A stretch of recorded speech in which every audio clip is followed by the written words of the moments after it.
Bonjour, bienvenue dans cette présentation de LuliDB.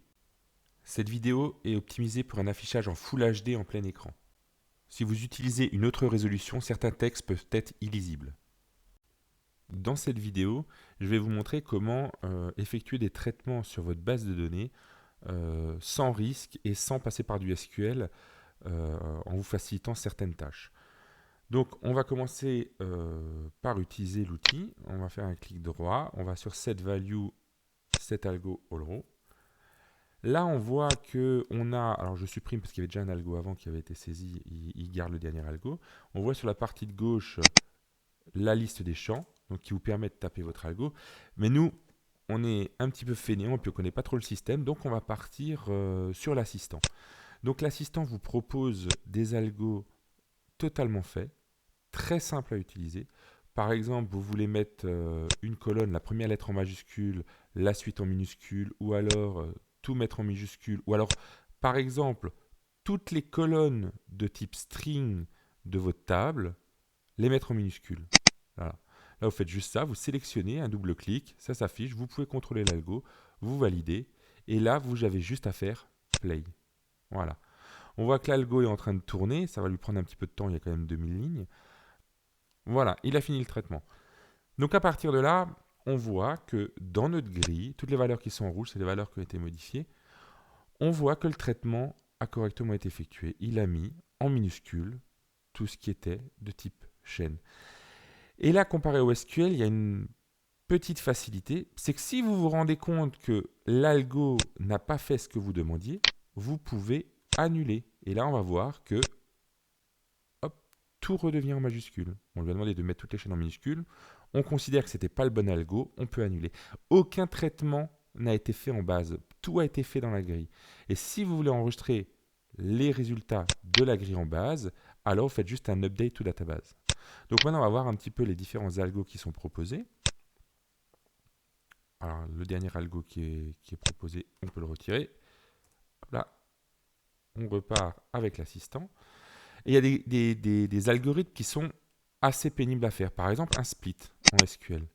Le split en SQL, c'est assez pénible. Donc là, il va vous demander de sélectionner la colonne que vous voulez splitter. Nous, on va prendre le login parce qu'on sait que dans le login, on a un point et on veut séparer, par exemple, avec le point du login.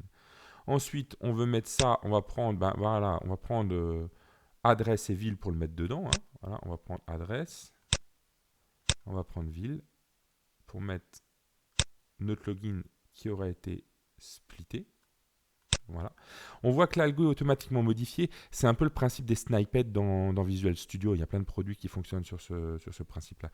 À partir de là, on enregistre, mais nous, on ne veut pas splitter sur la virgule, on veut splitter sur le point. Donc, on enregistre, on modifie l'algorithme et on fait play. Voilà. Et on voit maintenant que la colonne login qui contenait le login a.bernard est éclatée directement dans deux colonnes. On va à nouveau annuler les modifications qu'on a effectuées et on va regarder qu'est-ce qu'on a encore comme algo. Voilà. Ensuite, vous avez encore des algos qui permettent d'anonymiser les bases. Vous avez une base de données, vous devez faire une démo à un client, vous avez une base de données d'un autre client, vous ne voulez pas, parce que vous avez la base de données, souvent c'est le cas des ERP, hein, il y a énormément de relations à droite à gauche, et c'est quand même plus sympa de partir sur des données réelles, mais vous ne pouvez pas garder les données du client. Donc là, vous avez des systèmes qui permettent d'anonymiser les bases. Donc là, par exemple, si je prends le lorem ipsum, eh ben, il vous demande une colonne à saisir et il va saisir un lorem ipsum dedans. Par exemple, voilà, si on prend ville, on fait ça, valider, play. Voilà. Le champ ville est automatiquement rempli. Maintenant, on va annuler nos modifications. Et on va voir qu'on peut même anonymiser la base de manière un petit peu plus intelligente. Là, par exemple, on veut anonymiser avec le nom, le prénom, le login et l'email. Alors, soit en mode full, c'est-à-dire qu'il vous fait un email avec prénom et le nom, soit en mode enfin, soit en mode small, c'est-à-dire que vous avez la première lettre du prénom et ensuite le nom, soit en mode complet, vous avez le prénom complet et le nom complet. Donc, quand il détecte des champs qui sont cohérents, par exemple, s'il détecte un champ qui s'appelle nom, qui s'appelle prénom, qui s'appelle login, qui s'appelle email, automatiquement, il le présélectionne, hein. Donc là, tout ce que vous avez à faire, on va dire, c'est pas mail test, par exemple, c'est Toto. L'adresse de mail qu'on veut faire, hein, c'est Toto. On fait ça, on fait ça.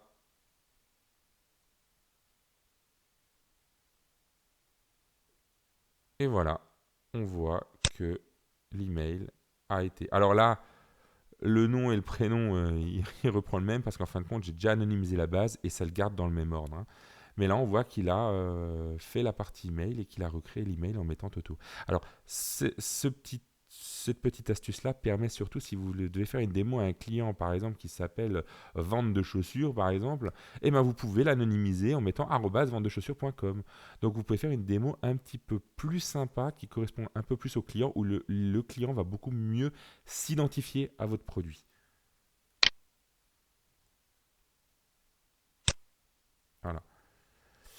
Après, bien sûr, il y a encore plein d'autres traitements, c'est-à-dire concaténer des colonnes, splitter des colonnes. Vous avez la possibilité de faire des parties mathématiques. Enfin, de toute façon, vous avez l'intégralité du framework.NET, donc vous n'avez pratiquement pas de limite. Dans l'assistant, vous avez une vingtaine ou une trentaine d'algos, mais vous êtes quasiment sans limite avec ce que vous propose le framework. Le dernier avantage qu'on a par rapport au SQL, c'est que si vous avez l'habitude de travailler sur 4-5 types de bases de données différentes, par exemple SQLite, MySQL, SQL Server, Access, les algos, les algos restent identiques. Les syntaxes SQL, si vous deviez faire les mêmes traitements SQL, ils seraient probablement chaque fois différents parce que les syntaxes changent. Alors que là, l'algo fonctionne de la même manière sur tous les types de bases de données, ce qui va aussi grandement faciliter vos maintenances. Cette présentation est maintenant terminée. Je vous remercie de l'avoir suivie. Si vous souhaitez voir d'autres vidéos, rendez-vous sur lulidb.com ou sur ma chaîne YouTube.